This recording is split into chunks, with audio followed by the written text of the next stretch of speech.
Professor Bose ने यह समझाया कि अगर पौधों के सामने हम उनके अवगुणों की चर्चा करें और हर समय उनको निकम्मा, नालायक और बेकार सिद्ध करें तो वो भी मुरझा जाते हैं। मैंने प्रोफेसर बोस की इस बात को आज के व्याख्यान का आधार बनाया है। अंग्रेजों ने 200-250 साल हमारे साथ यही किया।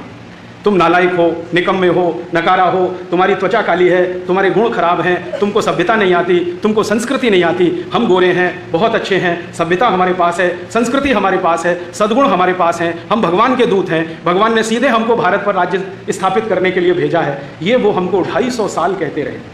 जो प्रोफेसर बोस के पौधे कुछ महीने ही गालियां सुनने के बाद मुरझा गए, तो भारतवासी तो 250 साल ये गालियां सुनते रहे। उनका क्या हुआ होगा, जरा कल्पना करिए, क्या हुआ होगा। वो तो बिल्कुल आत्महीनता की स्थिति में आ गए। उन्होंने तो ये मानना ही बंद कर दिया कि हमारे देश में कुछ अच्छा भी है, हमारी सभ्यता में, संस्कृति में कुछ बेहतर भी है, हमारे पास कुछ सद्गुण भी हैं।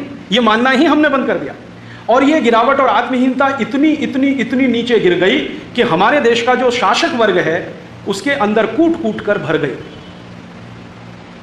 और समय समय पर हमारे देश के शासक वर्ग ने बार बार हमको ये याद दिलाया कि देखो, अंग्रेज बहुत अच्छे थे जो हमको शिक्षा दे गए, अंग्रेज बहुत अच्छे थे जो हमको टेक्नोलॉजी दे गए, अंग्रेज बहुत अच्छे थे जो हमको विज्ञान सिखा गए, अंग्रेज बहुत अच्छे थे जो हमको सभ्यता सिखा गए। और ये शासक वर्ग हमारा पिछले 59 साल से यही गा रहा है। अब वो ये कहते हैं कि चूंकि अंग्रेज बहुत अच्छे थे, सभ्यता अच्छी थी, संस्कृति अच्छी थी, तो उनके यहाँ से जो कुछ भी आएगा वो सब अच्छा होगा। तो हमने क्या किया, आज़ादी के बाद अंग्रेजी न्याय पद्धति को अपना बना लिया, आज़ादी के बाद अंग्रेजी शिक्षा पद्धति को अपना बना लिया, आज़ादी के बाद अंग्रेजी विज्ञान और तकनीकी को अपना बना लिया, आज़ादी के बाद अंग्रेजी मान्यताओं को अपना बना लिया, आज़ादी के बाद अंग्रेजी भाषा को अपनी मातृभाषा जैसा बना लिया, आज़ादी के बाद अंग्रेजों का खान पान हमने अपना लिया, आज़ादी के बाद उनका पहनावा, उनकी भूषा हमने ओढ़ ली। आज़ादी के बाद ऐसी कोई चीज़ बची नहीं हमारे पास जिसको हम कहें कि ये अपना है। अब मुश्किल क्या हुई कि हमने ये बिना सोचे समझे हमारे शासक वर्ग के कहने पर अपना तो लिया, लेकिन अंदर से जो हमारा दिल है, जो हमारी आत्मा है, उसकी जड़ें कहीं थोड़ी बहुत भारतीय संस्कार में डूबी हुई हैं, तो हमारी खिचड़ी बन गई। और उस खिचड़ी में रोज रोज जीवन में मैं देखता हूं, ना तो हम भारतीय रह पाए, ना पूरी तरह से अंग्रेज बन पाए। बहुत अच्छा होता कि हम सब पूरी तरह से अंग्रेज बन जाते तो शायद इस देश का कुछ भला तो हो ही जाता, या बहुत अच्छा होता हम पूरी तरह से भारतीय हो जाते तो और भी भला होता। अब हम ना अंग्रेज हैं ना भारतीय हैं, हमारी खिचड़ी हो गई है, हमारा कचूमर बन गया है, हमारा सलाद बन गया है, या मिक्स्ड वेजिटेबल हो गया है, या मिक्स फ्रूट हो गया है, जो कुछ आप कहें। ये हमारे जीवन में आया। मैंने पिछले कुछ 10-12 साल लगाए अपने जीवन के इन बातों को खोजने के लिए कि आखिर अंग्रेजों ने ये जो कहा अपनी सभ्यता और संस्कृति के बारे में, इसका सत्य पता करो।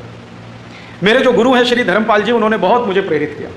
वो मुझे हमेशा ये कहते हैं कि देखो, सामने वाला आकर कुछ कह जाए तो ऐसे ही स्वीकार नहीं करना, उसका पूरी तरह से जांच परख करना।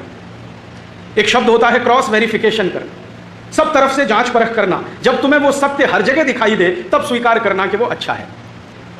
तो मैंने धर्मपाल जी को कहा कि अंग्रेजों ने, फ्रांसीसियों ने, पुर्तगालियों ने और मुगलों ने आकर भारत में अपनी सभ्यता और संस्कृति की जितनी बखान की है, और हमारे इतिहास की किताबों में जितने उस पर पन्ने लिखे गए हैं, उन पन्नों को साथ में रख लिया जाए, और अंग्रेजों के सभ्यता और संस्कृति को जानने वाले उनके जो महान दार्शनिक हैं, उन्होंने अपनी सभ्यता और संस्कृति के बारे में क्या लिखा है वो भी रख लिया जाए, और देखा जाए कि कहाँ उसमें सत्यता है और कितना उसमें फरेब है या झूठ है।